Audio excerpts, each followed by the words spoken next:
Gusto nyo bang i-level up ang Hungarian sausage game nyo? Well, gawan natin ng masarap na sauce. My choice of meat for today is the Hungarian sausage from the Fat Butcher. I prefer this because the Fat Butcher only uses premium quality meats. And ang bold ng flavor nitong Hungarian sausage nila. First, I slice the Hungarian sausages into bite-sized pieces. Then, chop the garlic and onions. Heat the pan and let's fry these yummy Hungarian sausages. Ang preferred kong luto dito is yung medyo toasty na and crunchy na yung edges. Once cooked, set aside the sausages and remove the oil from the pan.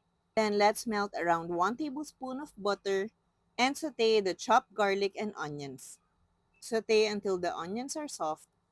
Then for our sauce, add 3 tablespoons of banana ketchup. You can also use tomato ketchup here if you want. Mix, and to make the sauce a little savory, let's add 1 tablespoon of soy sauce. I like this sauce with a little kick kaya I added some chili flakes. Or you can also add sriracha sauce if you have. The amount depends on how spicy you want this sauce to be. Then, let's add the sausages na. That's it. So easy, right? This is so perfect if you only have little time to cook, and it's delicious. I like serving this on top of garlic rice. This is a more creative way to serve your Hungarian sausages to your family. O di ba, maiba naman instead of the usual Hungarian sausage with silog. This Hungarian sausage from the Fat Butcher has bold flavors and very peppery. Ano pang hinihintay nyo? Try this recipe now!